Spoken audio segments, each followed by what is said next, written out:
2022-13 मार्च को एक छोटे से झगड़े में दिल्ली के नंद नगरी इलाके में मेरे भाई को मेरी आंखों के सामने गोली मार दी गई थी। लोगों द्वारा जब पापा को इस बात का पता चला तो वो कोमा में चले गए थे। जब मेरे भाई का शव मेरे घर आया तो मेरे घर में कोई मर्द नहीं था उसका अंतिम संस्कार करने के लिए। तब मैंने अपने सर पे पगड़ी बांध के अपने बड़े भाई का अंतिम संस्कार किया था। लेकिन मैं कहती हूँ कि शिव हैं, इस सेवा के बल पर ना सर मैं 6 महीने में अपने पिता को कोमा से बाहर लेकर आई थी। लोगों के मन में घृणा पैदा हो जाती है। हाँ जी। तो आप उसको कैसे फेस करती हैं? फेस सर मैं सच बताऊं ना तो मुझे तो बड़े प्यारे प्यारे नाम मिले हुए हैं लोगों द्वारा, जैसे चंडाल, अघोरी, इसके साथ तो आत्माएं चलती हैं। किस धार्मिक किताब में लिखा है कि तुम लकड़ियों से दाह संस्कार करोगे तभी मुक्ति मिलेगी। अरे शरीर को तो तभी मुक्ति मिल जाती है जब वो पंच तत्वों में विलीन हो जाए। नमस्कार, स्वागत है आपका हमारी पॉडकास्ट सीरीज में। मैं हूं आपके साथ कंचन। आखिर आपने सुना होगा कि महिलाओं का शमशान घाट में जाना वर्जित होता है, लेकिन आज मैं आपको एक ऐसी महिला से मिलाऊंगा जो न केवल शमशान घाट में जाती हैं, अब तक 5000 से ज्यादा लोगों का अंतिम संस्कार कर चुकी हैं। मैम, बहुत बहुत स्वागत है आपका हमारे पॉडकास्ट सीरीज में। जी नमस्ते सर। मैम, इसकी शुरुआत कैसे हुई है? इसकी शुरुआत सर एक ऐसी हारी हुई बहन ने करी थी जिसकी आंखों के सामने उसके भाई को मार दिया गया था और वो कुछ नहीं कर पाई। 2022-13 मार्च को एक छोटे से झगड़े में दिल्ली के नंद नगरी इलाके में जहाँ पे हम रहते हैं, मेरे भाई को मेरी आंखों के सामने गोली मार दी गई थी और मैं उसे बचा नहीं पाई। मुझे आज भी वो वक्त याद है जब मैं उसको हॉस्पिटल लेके गई। डॉक्टरों ने उसको मृत घोषित कर दिया था। तो उस वक्त इतनी हिम्मत नहीं बची थी कि मैं अपनी 90 साल की बूढ़ी दादी या अपने पिता को किस मुंह से बताऊं कि भाई इस दुनिया में नहीं रहा। मैं अपने भाई की बॉडी को हॉस्पिटल में छोड़ के जहाँ उसकी हत्या हुई वहाँ आ गई थी, क्योंकि कुछ समझ में नहीं आ रहा था कैसे दादी को बताऊं, पापा को बताऊं, क्योंकि भाई की जो हत्या है वो एरिया में हुई थी तो लोगों को पता चल गया था। लोगों द्वारा जब पापा को इस बात का पता चला तो वो कोमा में चले गए थे। ये सदमा बर्दाश्त नहीं कर पाए थे। जब मेरे भाई का शव मेरे घर आया तो मेरे घर में कोई मर्द नहीं था उसका अंतिम संस्कार करने के लिए। तब मैंने अपने सर पे पगड़ी बांध के अपने बड़े भाई का अंतिम संस्कार किया था। मैं बहुत कठिनाइयों का सामना करना पड़ा हो, क्योंकि आजकल समाज में महिलाओं को खासतौर पर शमशान घाट तो दूर, अंतिम संस्कार तो बहुत दूर है, लेकिन उनका शमशान घाट में जाना वर्जित होता है। तो ऐसे में आपने उनको कैसे देखा? बहुत मुश्किल रही है सर, इस सेवा में भी बहुत मुश्किल रही है। लेकिन कहते हैं ना कि कुछ ताकत होती है जो इंसान की सोच से बहुत आगे होती है, वो है शिव। मुझे नहीं पता कि कोई भगवान इस दुनिया में है या नहीं, लेकिन मैं शिव को महसूस कर सकती हूँ। उन्होंने मुझे राह दिखाई। मैं जब अपने, जैसे हमारे सनातन धर्म में होता है, मृत व्यक्ति की जो है अस्थियों को लेने हम 2 या 3 दिन बाद शमशान में जाते हैं वापिस, ठीक उसी तरीके से मैं अपने भाई की अस्थियों को लेने के लिए शमशान गई थी सर। 2-3 दिन से रोई नहीं थी, क्योंकि उस वक्त सोचना समझना ही बड़ा मुश्किल था कि जिंदगी कैसे आगे चलेगी, क्या करेंगे। तो मुझे आज भी नहीं पता कि मुझे उस वक्त क्या हुआ। सामने शिवलिंग थी, जैसे मैंने शमशान में पैर रखा तो मैं देखती हूँ शिवलिंग है, शिव का मंदिर बना हुआ है। तो मैं शिवलिंग को पकड़ के ना जोर जोर से रोने लगी। मैं घंटों रोती रही और जैसे एक बेटी अपने पिता से शिकायतें करती है, मैं ऐसे भोलेनाथ से शिकायतें करने लगी कि बाबा मतलब क्या कसूर था मेरे परिवार का, आपने मेरी माँ को छीन लिया। क्योंकि 2022 में ब्रेन हैमरेज के कारण मेरी माँ मुझे छोड़ के जा चुकी थी। ऐसी शिकायतें करती रही, बाबा आपने मेरी माँ को छीन लिया, भाई को छीन लिया, पापा कोमा में है, पता नहीं दोबारा कभी देख पाऊंगी उनको या नहीं। मैम, अब तक कितने लोगों का अंतिम संस्कार कर चुके? मैं सर 5,500 से ज्यादा।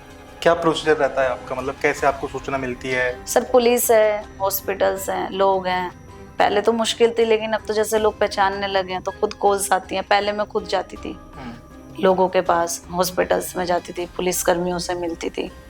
और ये नहीं कि सिर्फ सनातन धर्म, अगर पोस्टमार्टम में ये पता चल जाए कि वो किस धर्म से, तो उनके धर्म के अनुसार ही पूरे विधि विधान से उनका दाह संस्कार होता है। हम जैसे आप महिला हैं, क्या आपको डर नहीं लगता शमशान घाट में जाने से या मोर्चुरी में जाने से? सर उस वक्त सच बताऊं तो दिल में दर्द इतना था कि जो डर था ना वो अपनी जगह बना ही नहीं पाया।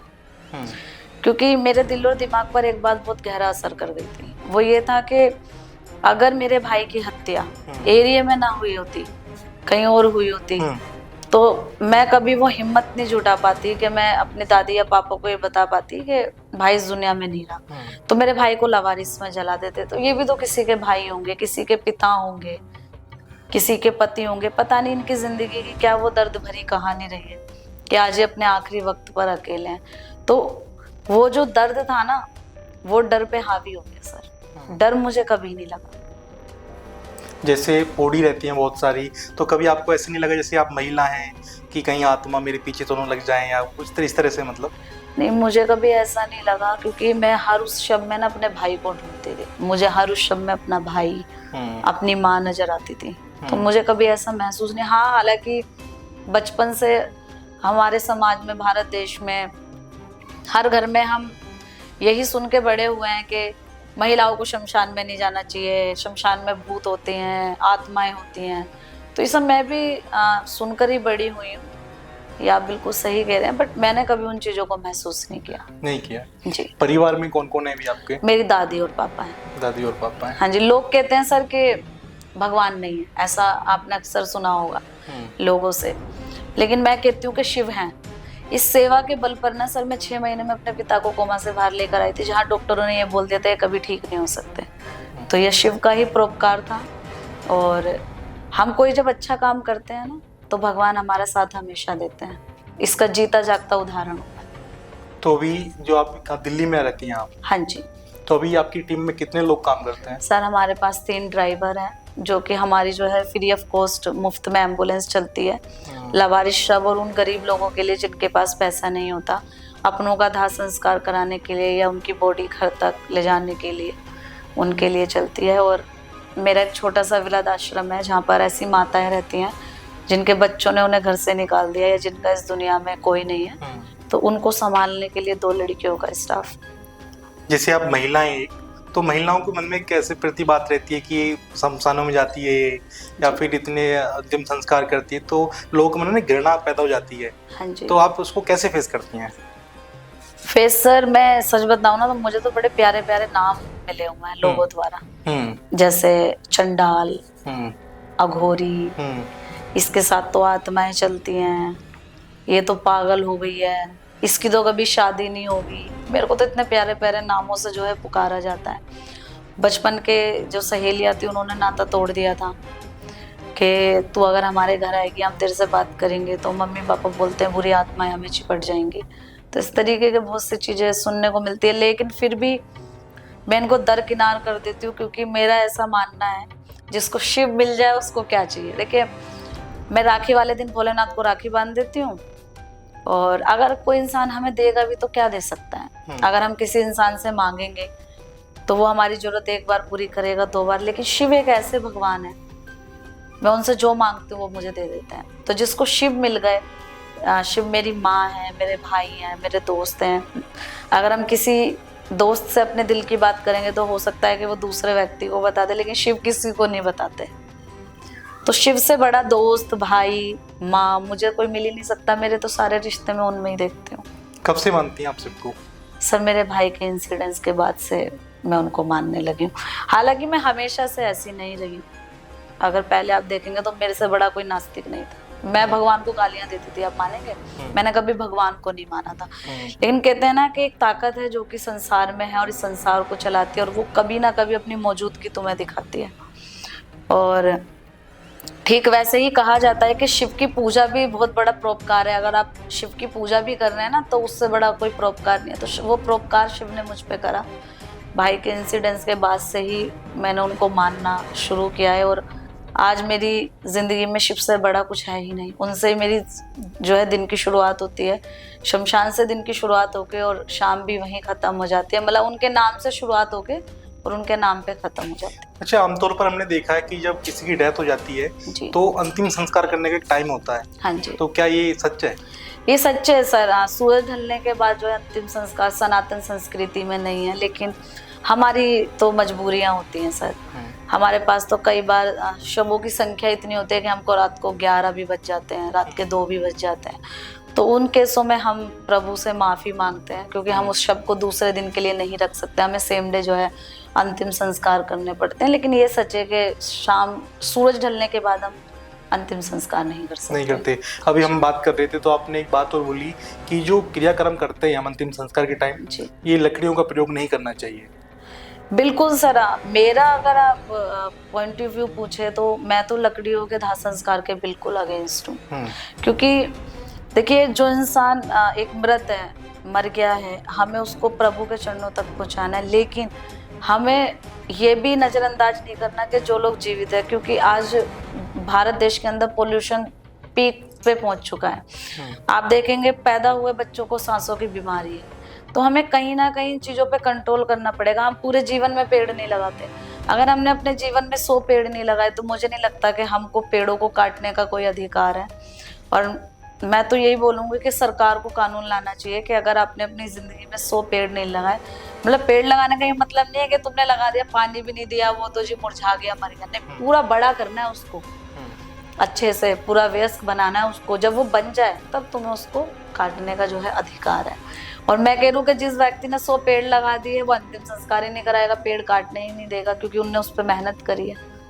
तभी हम पोल्यूशन पे, मैं नहीं कहती कि पूरा, लेकिन कुछ % तो हम पोल्यूशन पे कंट्रोल कर पाएंगे। क्योंकि देखिए, जब लकड़ियों से दाह संस्कार होता है, ऐसा मैं नहीं, साइंस कहती है, मैं नहीं बोल रही हूँ, साइंस के अनुसार एक मृत व्यक्ति के 1 या 2 घंटे बाद जो शरीर में उसमें कई तरीके के जीवाणु विषाणु जो है वो आने लगते हैं, जर्म्स फैलने लगते हैं।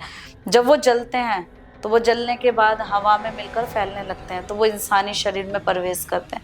लेकिन हम इलेक्ट्रिक और CNG को जो है चुनते हैं दाह संस्कार के लिए, तो उसमें चिमनी होती है और पानी की मोटर लगी होती है, तो वो क्या है, जो धुआं भी होता है ना, वो फिल्टर होके जो है निकलता है, तो वो एक तो इंसानी बॉडी में प्रवेश नहीं कर रहा डायरेक्टली, दूसरा जो है वो धुआं फिल्टर होके आ रहा है, तो उससे काफी जो है पोल्यूशन पे कंट्रोल किया जा सकता है। तो मैं तो हाथ जोड़ के लोगों से विनती करती हूँ कि प्लीज लकड़ियों से दाह संस्कार करना बंद करो। हाँ, हमारे सनातन धर्म में है लकड़ी का यूज, तो आप सनातन धर्म के अकॉर्डिंग एक लकड़ी जो है शरीर पे रख दो, आम की एक लकड़ी रख दो, क्योंकि आपको क्रियाएं तो करनी है, 5 तत्वों में विलीन ही तो एक शरीर को करना है, अग्नि तो देनी है, तो वो एक लकड़ी करके आप करो। और प्लीज ये जो हमने मतलब देश को जो बर्बाद करने की तादाद पे हम जा रहे हैं लकड़ियों से दाह संस्कार करके, उसको थोड़ा कंट्रोल करो, जीवित लोगों के लिए भी सोचो, ताकि भारत देश हम क्या अपनी जनरेशन को दे रहे हैं, हमारी जो आने वाली जनरेशन है क्या आप उसको दे के जा रहे हो, आपको वो भी सोचना। लेकिन ले बोलते हैं ना लोग कि अगर इस तरह से करेंगे हीटर से अंतिम संस्कार तो आत्माओं को मुक्ति नहीं मिलेगी, ऐसा भी कहाँ लिखा है? ये तो ब्राह्मणों का बनाया हुआ जो है अंधविश्वास है, कहीं लिखा ही नहीं है। कोई मुझे, मैं चैलेंज कर रही हूँ आपके पॉडकास्ट के जरिए, कोई मुझे दिखा दे किस धार्मिक किताब में लिखा है कि तुम लकड़ियों से दाह संस्कार करोगे तभी मुक्ति मिलेगी। अरे शरीर को तो तभी मुक्ति मिल जाती है जब वो 5 तत्वों में विलीन हो जाता है, आत्मा को तभी मिल जाती है। हम अस्थि विसर्जन नहीं करते हैं, पूरे मंत्रों से दाह संस्कार होते हैं ना, कहते हैं, मैं भी नहीं बोल रही हूँ, आप हमारे अपने चारों वेद पढ़ो, हमारे 4 वेद मिला के 20,000 से ज्यादा मंत्र है, कहाँ लिखा है। और हमारा जो सनातन धर्म है उसके अंदर कहते हैं कि भगवान जो है वो मंत्रों के अधीन है, तो जब भगवान ही मंत्रों के अधीन है तो तुम तो इंसान हो, मंत्रों से तुम्हारा दाह संस्कार हो रहा है, तो मुक्ति तो मिल गई ना। और फिर मुक्ति तो तुम्हारे कर्मों पे डिपेंड करती है ना, ये तो हमारी धारणा है कि हम जलेंगे तो मुक्ति मिलेगी। ऊपर जाके भी क्या कोई कंफर्म टिकट है कि तुम्हें मुक्ति मिल गई? कर्म भी तो देखेगा ऊपर वाला, कर्म जाते हैं, कर्म अच्छे करो, मुक्ति तो जीते जी भी मिल जाती है। अच्छा, आपने देखा होगा कि एक जब आदमी मर जाता है तो उसके बाद एक भोज होता है। हाँ जी। क्या उसको मानती कि वो ठीक है भोज? हाँ, बिल्कुल करना चाहिए। हमारे जो पूर्वज रहे ना वो बहुत समझदार थे। ये हर चीज साइंस से जुड़ी हुई है, हर चीज जो है धर्म कर्म से जुड़ी हुई है। मरने के बाद जो है आजकल लोगों ने जो है ना इसको त्योहार बना लिया।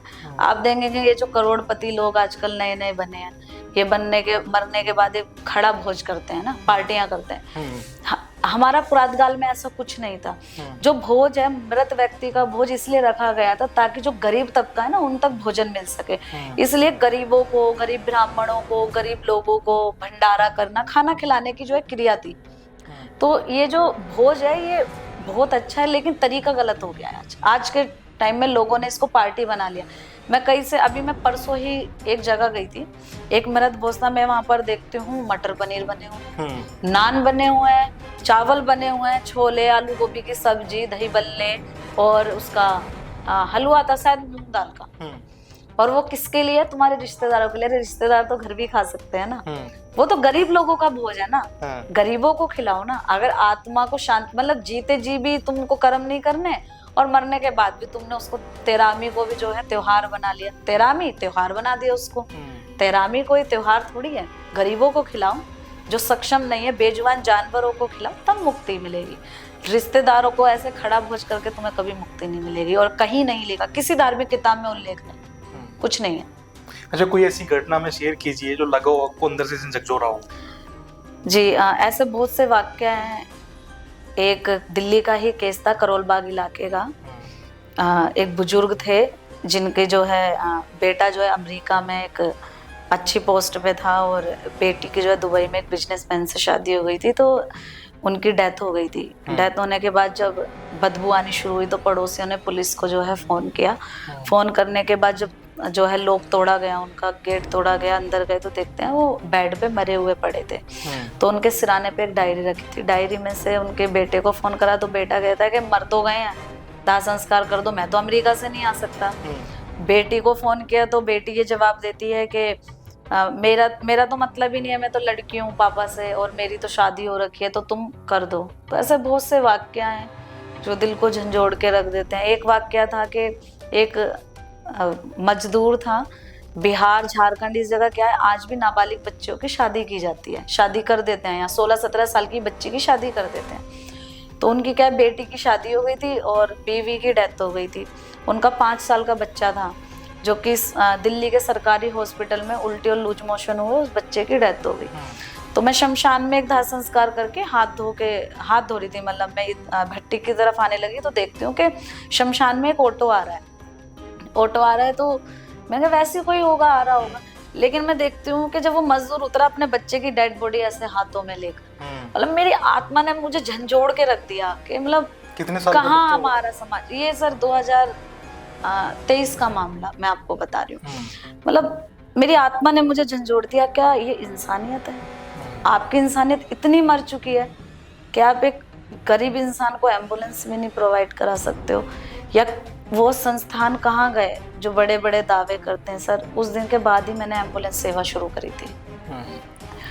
ये सेवा आप कैसे देती हैं, सेवा को, एम्बुलेंस सेवा जो है? एम्बुलेंस सेवा सर थानों में, हॉस्पिटल्स में हमारे बैनर लगे होते हैं जिसके तहत लोग हमें कांटेक्ट करते हैं। हाँ जी, और सोशल मीडिया, सबसे ज्यादा सोशल मीडिया से लोग हमें कांटेक्ट करते हैं। हाँ जी। अच्छा, जैसे आप शमशान घाट में जाती हैं तो वहाँ का प्रोसीजर क्या रहता है? वहाँ के जो लोग होते हैं वो आपकी हेल्प करते हैं? हाँ जी बिल्कुल सर। अदर स्टेट की तो मुझे इतना नहीं पता, मैं तो दिल्ली शहर की बात करूंगी। सबसे पहले आपके पॉडकास्ट के जरिए मैं दिल्ली एमसीडी का बहुत धन्यवाद करना चाहूँगी, क्योंकि दिल्ली के अंदर जो एमसीडी के शमशान घाट है वहाँ पे इलेक्ट्रिक और सीएनजी फर्नेस लवारिश शव के लिए मुफ्त प्रोवाइड कराई जाती है। इसके अलावा मैं दिल्ली पुलिस का बहुत धन्यवाद करना चाहूँगी, क्योंकि पोस्टमार्टम से लेके शव की पूरी डिटेल वो सब पुलिस खुद करती है और पुलिस का बहुत बड़ा योगदान रहता है। तो दिल्ली पुलिस भी बहुत अच्छे से अपना काम करती है। और जैसे हॉस्पिटल्स में बॉडी मोर्चरी स्टाफ वहाँ के लोग रखवा देते हैं, पुलिसकर्मी होते हैं।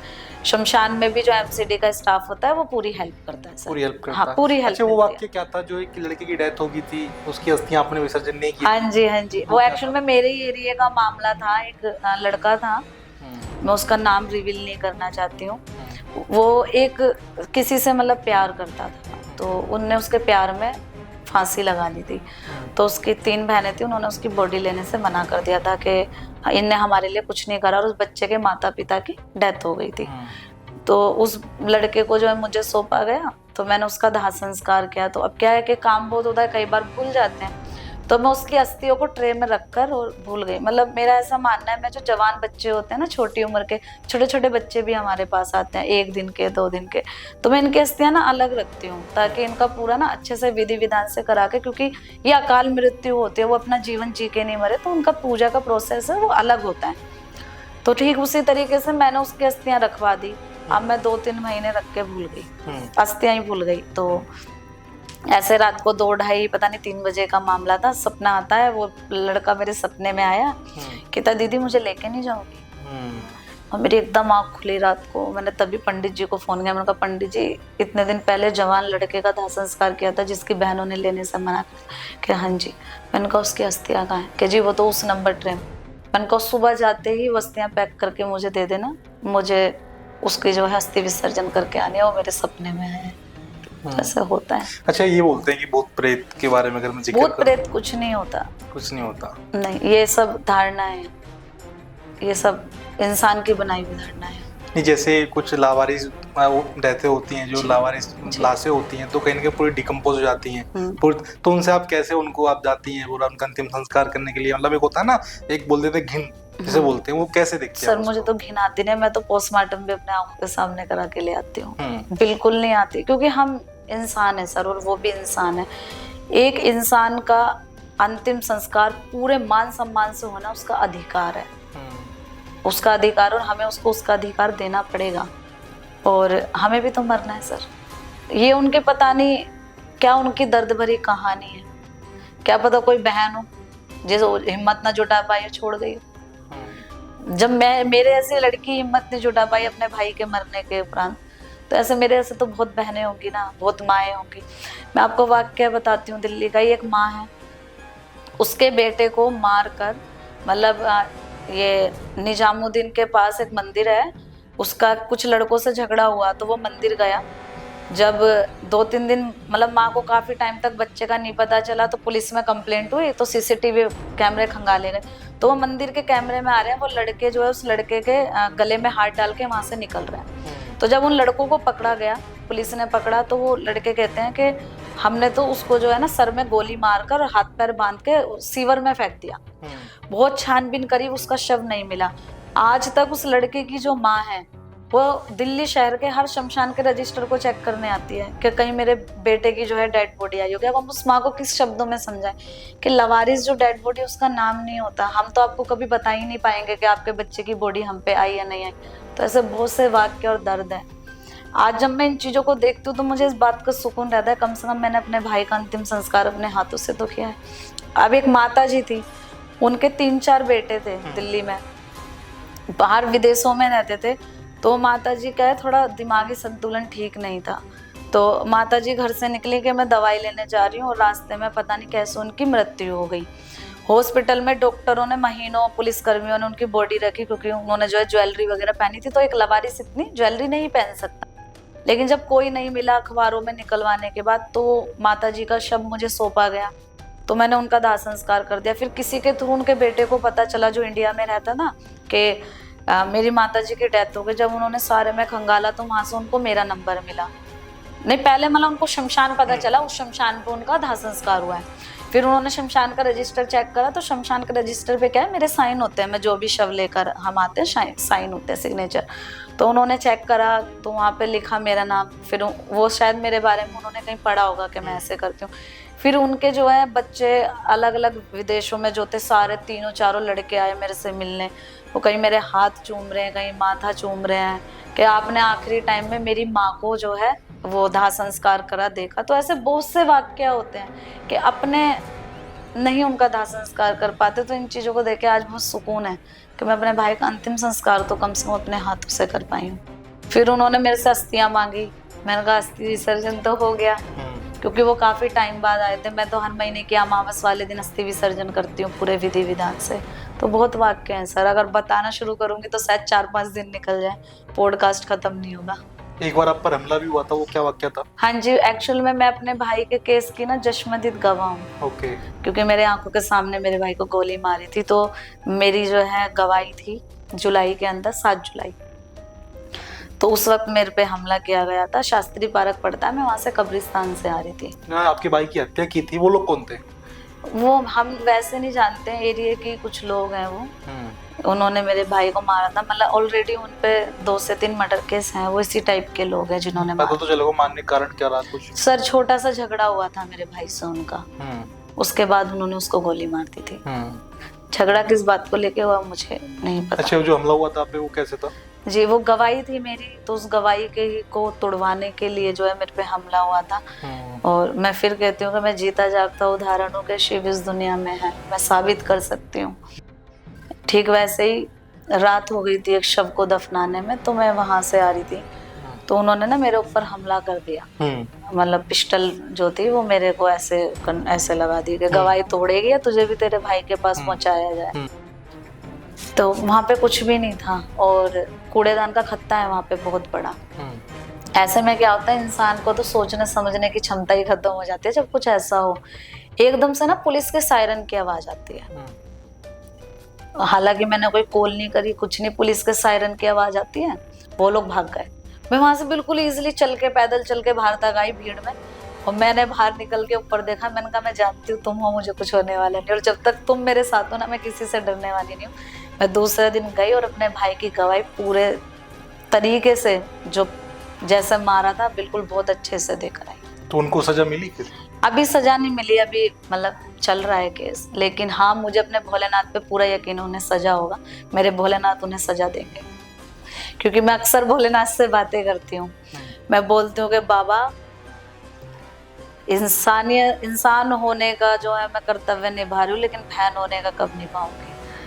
तो कहते हैं ना शिव दिखते नहीं है लेकिन तुम उन्हें महसूस कर सकते हो। तो बस मन से एक ही आवाज आती है, तू चिंता मत कर, जब तेरा बदला होगा ना तो अपनी खुली आंखों से देखेगी और बदला होगा, तो चिंता मत कर। मैं जानती हूँ मेरे भोलेनाथ मेरा बदला जरूर लेंगे, मैं जानती हूँ, मुझे उन पर पूरा भरोसा है। मैंने उनसे हमेशा चीजें मांगी हैं और मुझे पता है वो मेरा बदला लेंगे, मैं जानती हूँ। तो आप इतनी सारे काम करती हैं, तो आप इसमें फंड कहाँ से आता है आपके पास में? बहुत मुश्किल होता है सर फंड की अगर बात करें। हमारे पास कोई लगे बंदे डोनर नहीं है। सोशल मीडिया पे अगर कोई वीडियो वायरल हो जाए तो ठीक ठाक मदद मिल जाती है, 10, 20, 100, 50 रुपए के रूप में सोशल मीडिया से मदद मिलती है। लेकिन जिस चीज की मुझे जरूरत होती है मैं शमशान में भोलेनाथ को बोल देती हूँ, और यकीन कीजिए विदिन 1 आवर, सेकेंड डे वो चीज अपने आप आनी शुरू हो जाती है। वो चीज कहाँ से आएगी कैसे आएगी मुझे नहीं पता, लेकिन वो चीज आएगी। मैंने ना वृद्धाश्रम बनाया था, पहले मैंने अपना वृद्धाश्रम टीन का बनाया था। तो मैंने जैसा कि बताया कि मैं बहुत छोटे परिवार की बच्ची हूँ, बहुत बड़ा, बहुत मतलब करोड़पति उतना पैसे वाले नहीं है, रोज का कमाना खाना वो है। तो मैंने क्या उधार बनवाया था टीन का जो आश्रम है। तो मैं उस व्यक्ति के ना पैसे नहीं दे पाई थी। जिनसे पैसे लिए थे? नहीं, जिससे आश्रम बनवाया था ना टीन का, उनका ये व्यापार था, टीन का आश्रम बनवाया था। तो मैं उनके पैसे नहीं दे पाई थी, 1 लाख रुपए उनका मेरे ऊपर रह रहा था। तो वो ना मेरे भाई की स्कूटी उठा के ले गए थे, मेरे भाई की आखिरी निशानी कि जिस दिन मुझे 1 लाख रुपए दे दोगी ना ये स्कूटी ले जाना वापस, ऐसे करके। तो उस वक्त मेरा मन मतलब बहुत टूट गया। मैं शमशान में दाह संस्कार करके हटी, भोलेनाथ के पास गई गुस्से में एकदम, भाई मेरे पिता है मैं तो गुस्सा करूंगी। मैं गुस्से में गई, मैंने कहा आज के बाद मैं सेवा नहीं करूंगी। आपने मेरी माँ के गहने बिकवा दिए, मुझे दुख नहीं हुआ, क्योंकि मेरी माँ की जो मृत्यु हुई थी वो उम्र में हुई थी अपना जीवन जी के, लेकिन मेरे भाई की तो अकाल मृत्यु थी। मेरे भाई की आखिरी निशानी स्कूटी मेरे पास थी, आपने वो भी छिनवा दी। मैं नहीं करूंगी, अगर सेवा करवानी अब आप देखोगे। मैं पैर पटक के गुस्से में घर आ गई, घर आके सो गई। अब सुबह उठकर देखती हूँ मेरा जो ऑफिशियल नंबर है जिसको मैं सोशल मीडिया पे साझा करती हूँ उस पर 1000 से ज्यादा कॉल है, अनोन नंबर। मैं कह रही हूँ मुझे इतनी कॉलें कौन कर सकता है। इंस्टाग्राम उठाकर देखती हूँ, एक दिन के अंदर उस पर 1 लाख से ज्यादा लोग मुझे फॉलो कर चुके हैं। एक देखती हूँ मेरी एक वीडियो वायरल हो चुकी है जो कि 20 मिलियन क्रॉस कर चुकी है। बस उस दिन से मैंने मुड़ के नहीं देखा। पैसों की वजह से तो भोलेनाथ ही सेवा नहीं रुकने देते। कहाँ से आएगा कैसे आएगा मुझे नहीं पता, लेकिन मेरी सेवा नहीं रुकेगी। बाबा जी सारे जो हैं जरिए निकाल देते हैं, भोलेनाथ सारे रास्ते बना देते हैं। जैसे आप अपने जहाँ रहती हैं जी, वहाँ पे जाती होंगी तो लोग आपसे ये नहीं करते कि इस लड़की से दूर रहना, ये पूरे दिन शमशान? मेरे तो रिश्तेदार मेरे घर नहीं आते, मुझे कोई अपने घर में नहीं बुलाता। मोहल्ला पड़ोस मुझसे बहुत ज्यादा बात नहीं करता। लोग मेरे से डरते हैं, जैसे पता नहीं मैं भूत हूँ या भूतनी। मैं तो फीमेल हूँ, भूतनी हूँ। मेरे पीछे आत्माएं चलती हैं, ऐसे लोगों की धारणा है। लेकिन अब मैं उन लोगों को किस मुंह से बताऊं कि पागलो, मेरे जो काम नहीं बनते हैं ना, मैं शमशान में जाके दाह संस्कार करते हुए बोल दूं तो मेरा काम बन जाता है, तुम भी करो। क्योंकि वहां पर दुआएं बसती हैं, भूत प्रेत नहीं बसते, वहां मुक्ति मिलती है। आप ये बताइए, कहते हैं कि जो कैलाश पर्वत है उस पर सिर्फ एक ही इंसान अब तक चढ़ पाया है, और वो भी उसके बाद जो है उसकी मृत्यु हो गई थी। वो नेपाल का रहने वाला था और वो भी बहुत बड़ा साधक था, शिव का साधक था, तब चढ़ा था। उसके बाद उस पर कोई चढ़ नहीं पाया। कहते हैं कि तेजी से वहाँ उम्र बढ़ने लगती है और फिर वहां से आधे रास्ते से ही लौटने के बाद उस व्यक्ति की मृत्यु हो जाती है। क्योंकि कहा जाता है, हमारे वेदों में लिखा है, ग्रंथों में, कि वहाँ शिव जी अपने परिवार के साथ रहते हैं। ठीक है। और वहीं दूसरी तरफ ये लिखा है कि एक व्यक्ति, मैं सब मनुष्य की बात नहीं कर रही हूँ, पुण्य आत्माएं जो है हमारे समाज में, कहते हैं कि मरने के बाद, मरने उपरांत एक व्यक्ति जब पंच तत्वों में विलीन हो जाता है वो तभी शिव पर्वत मतलब शिव के दर्शन कर सकता है, वो कैलाश पर्वत पर जा सकता है। पुण्य आत्मा है, मृत व्यक्ति है, मरने के बाद आप उसको जला देते हो वो चीखता है? नहीं। तुम उसको थप्पड़ मार लो पीट लो, कुछ नहीं करेगा, ठीक? क्यों? क्योंकि वो मर चुका है। वैसे ही आप जब तक जीवित हो तब तक कठिनाइयां रहेंगी, परेशानियां रहेंगी, मरने का सब खत्म, यानी कि मुक्ति तुम्हें मिल गई है। तो जो रास्ता तुम्हें मुक्त करके प्रभु के चरणों तक पहुंचा रहा है, अब आप बताइए वो शमशान अशुद्ध कैसे हो सकता है? मेरा रिकॉर्ड रहा है सर, मैं शमशान नहा कर तो गई हूँ, लेकिन जब उस चिता से मैं श्रृंगार कर लेती हूँ ना, मैं कभी घर आके नहाती नहीं। मैं आज तक घर आके नहीं नहाई चिता जलाने के बाद। तो मुझे नहीं लगता कि शमशान अशुद्ध है, ये तो लोगों ने अपनी धारणाएं बनाई हुई है। शमशान से शुद्ध दुनिया की कोई चीज नहीं है, मंदिर से ज्यादा जो है ना शुद्ध शमशान है। क्योंकि मैं आपको उसका भी उदाहरण दूंगी। मंदिर में वीआईपी लाइनें लगती हैं भगवान के दर्शन करने के लिए, बता दो शमशान में कहाँ वीआईपी लाइन है? एक ही जगह पे करोड़पति भी जलेगा और एक ही जगह पर जो रोड पर भीख मांगने वाला व्यक्ति है वो भी जलेगा। तो बताओ शुद्ध क्या हुआ, मंदिर या शमशान? शमशान सबसे शुद्ध है। ये तो लोगों ने धारणाएं बनाई हुई है। मैम आपने समाज में देखा होगा महिलाओं को कमजोर माना जाता है जी, तो लेकिन आप एक महिला हैं खुद जी, तो कैसे देखते हैं आप इसको? देखिए सर, सबसे पहले ये सवाल ही गलत है कि महिलाएं कमजोर हैं। एक महिला एक इंसान को जन्म देती है, शरीर में से एक इंसान निकालना कहते हैं कि दूसरा जन्म लेने बराबर है ना? जब एक औरत जन्म दे रही होती है, औरत को ना इस पुरुष प्रधान समाज में मानसिक रूप से कमजोर किया जाता है। महिलाएं भावुक है, कमजोर नहीं। शमशान में महिलाओं का जाना वर्जित है, आपने सुना होगा हमेशा, लेकिन आपको पता है किसी भी धार्मिक किताब में नहीं लिखा, कहीं नहीं लिखा कि महिलाएं शमशान पे नहीं जाएगी। गरुड़ पुराण तो ये तक कहती है कि पहली संतान जो है ना वो दाह संस्कार कर सकती है, उसमें भी लड़का लड़की में भेद नहीं। तो महिलाओं को मानसिक रूप से कमजोर किया गया। अब क्या, एक जलते हुए शरीर को देखना हर इंसान के बस की बात नहीं होता कि तुम एक जलते हुए इंसान को देखो, क्योंकि जब एक इंसान जलता है ना तो सबसे पहले उसके शरीर के जोड़ टूटते हैं, पैर फैलना शुरू होते हैं, टूटने शुरू होते हैं जब एक व्यक्ति जलता है। तो महिलाएं भावुक हैं क्योंकि शुरू से शमशान में जाना वर्जित किया गया, शमशान में नहीं जाना। लेकिन अगर उनसे पूछो कहाँ लिखा है तो कोई बड़े से बड़ा विद्वान आप बैठा लेना, वो आपको बता नहीं सकता किस किताब में लिखा है, क्योंकि लिखा ही नहीं है। तो महिलाओं को शमशान में जाना चाहिए। और आपके पॉडकास्ट के जरिए जो भी लोग ये देखेंगे, मैं उनसे यही विनती करूंगी कि अपनी 5 साल की बच्चियों को शमशान भेजो और उनसे मानसिक रूप से मजबूत बनाओ, क्योंकि ये जो पुरुष प्रधान समाज का दबदबा है ना, क्योंकि देखो महिलाएं आज हर क्षेत्र में आगे हैं, सिर्फ शमशान में पीछे थी, उसमें भी आगे हो जाएंगी आने वाले टाइम में। क्योंकि मेरा ये सपना है, आने वाले टाइम में मैं चाहती हूँ हर स्टेट में पूजा शर्मा खड़ी, और उस दिन मैं ये मान लूंगी कि अपने भाई की चिता की राख को जो मैंने अपने तन से लगा के प्रण लिया था ना, उस दिन पूरा हो जाएगा, जिस दिन हर स्टेट में पूजा शर्मा खड़ी होगी इन लवारिस शवों को इनका अधिकार दिलाने के लिए। मैम आजकल देखा होगा आपने कि लोगों के पास समय नहीं है जी। तो जैसे किसी, मैं खुद उसमें गवाह हूँ, मैंने देखा है अपने सामने। एक मेरा दोस्त, उसके पापा की डेथ हुई थी जी। तो बहुत अच्छी कंपनी में वर्किंग था वो जी। तो जब शमशान में अंतिम संस्कार किया तो पंडित जी से पूछा कि इनका सब कब होगा, मतलब जब होती है अरेस्टी वगैरह, तो उन्होंने बोला कि 13 दिन बाद, मतलब टाइम होता है। तो उसने बोला कि उससे पहले कुछ शॉर्टकट की अपना लें, 3 दिन में, 2 दिन में। तो ऐसे में कैसे देखते हैं आप उसको?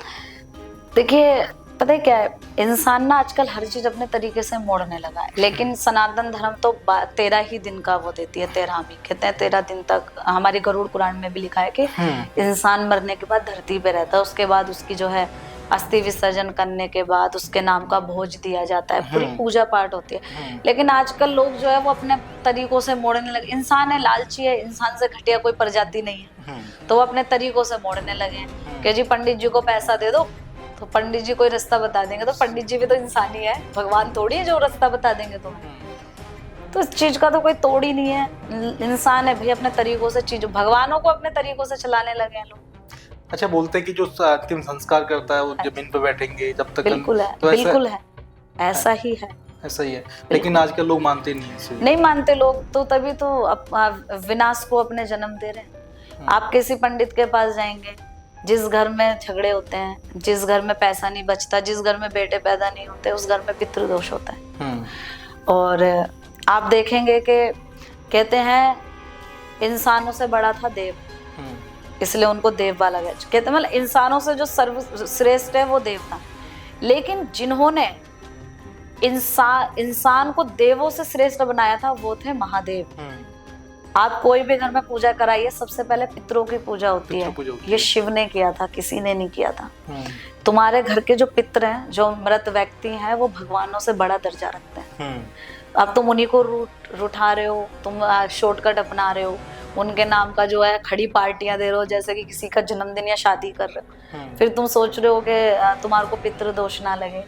फिर तुम हमारे जैसे लोगों के पास आते हो, जी लवारिस पे कफन चढ़ा दो, पितृदोष ऐसे थोड़ी खत्म हो जाएगा। कर्म तो तुम्हें भुगत के जाने पड़ेंगे। देखो, मरने के बाद जब तुम भगवान के पास जाओगे ना, वो नहीं पूछेगा तुमसे कि तुमने कितना कमाया, कितने अवार्ड मिले, क्या किया। वो कहेगा मैंने तुझे इंसान बनाया था, अब बता तूने इंसानियत कितनी निभाई। कर्म, वो तुम्हारे सिर्फ कर्म गिनेगा। मेरे से एक व्यक्ति ने एक सवाल पूछा था कि इस दुनिया का सबसे गरीब इंसान कौन है।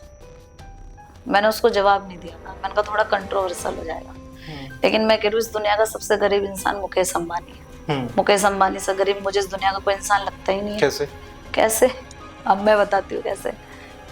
करोड़ों की शादियां तुमने कर ली भाई। देखो, आप लाख कमाओ या 1 रुपया कमाओ या करोड़, तुम सिर्फ अपने लिए कमा रहे हो, तो तुम करोड़पति कैसे हो सकते हो? इस दुनिया का सबसे करोड़पति इंसान थे रतन टाटा जी, वो करोड़पति थे। उनको मैं अमीर, क्योंकि देखो भगवान ने तुम्हें सक्षम बनाया ना। किस लिए बनाया? इसलिए बनाया ना कि तुम उनकी मदद करो जो सक्षम नहीं है।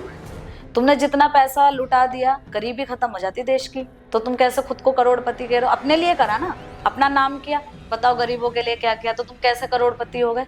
करोड़पति वो है जो अपनी जेब से निकाल कर गरीबों का भला करे। तुम इस दुनिया के, तुम इस देश के सबसे गरीब व्यक्ति हो। मेरी नजर में मुकेश अंबानी से गरीब कोई है ही नहीं। वो जो रोड पे भिखारी भीख मांग रहा है ना, उससे भी गरीब है, क्योंकि तुम समाज के लिए कुछ नहीं कर रहे हो। तुम खुद सक्षम हो और तुम इसलिए खुद को बड़ा बना रहे हो ताकि तुम्हारी बराबरी पे कोई आ ना पाए। तो तुम गरीब हो, तुम्हें एक्सेप्ट करना पड़ेगा, क्योंकि जब तुम मरोगे ना, तो तुम अपने नाम पे उस चिता की जगह भी नहीं करा पाओगे। तुम्हारे मरने के 2 दिन बाद वहां पे दूसरी चिता लगेगी, तो तुम कैसे अमीर होगे? अमीर नहीं हो। जैसे आप महिला हैं, जो आजकल की महिलाओं को क्या संदेश देना चाहेंगे आप अपनी तरफ से? संदेश मेरा महिलाओं को यही है कि मानसिक रूप से मजबूत बनो, क्योंकि इंसान दिमाग से हारता है, शरीर से कभी नहीं। आदमी के पास भी 2 हाथ 2 पैर है, तुम्हारे पास भी 2 हाथ 2 पैर है।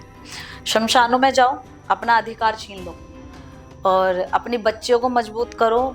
चलती हुई चिता देखने के योग्य बनो। हॉस्पिटलों में, मोर्चरियों में जाना शुरू कर दो, मजबूत बनो। एक मृत व्यक्ति को देखना शुरू करो। खुद को इतना मजबूत बना लो, इतना मजबूत बना लो कि दुनिया का कोई भी वक्त, दुनिया की कोई भी चीज तुम्हें तोड़ ना सके। मजबूत बनो, मानसिक रूप से मजबूत बनो। अच्छा, एक बात तो, ये जो आत्माएं होती हैं कि भटकती हैं, मतलब कब भटकती हैं? आत्माएं बिल्कुल नहीं भटकती। मैंने तो 5,500 में कभी कोई आत्मा अपने साथ, मैं तो शमशान से आके अकेली सोती हूँ, बिल्कुल अकेली सोती हूँ। मेरे साथ तो कोई सोता नहीं है। मुझे तो कभी किसी आत्मा ने नहीं सताया, कोई मुझे भूत प्रेत नहीं दिखे।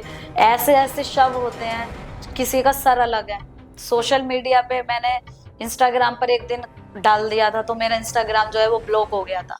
सोशल मीडिया पे दिखा भी नहीं सकती मैं।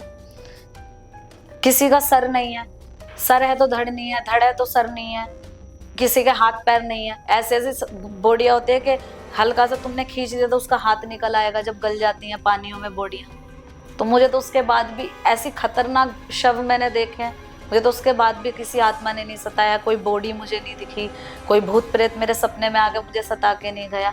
ये डर का धंधा खोला हुआ है आजकल लोगों ने।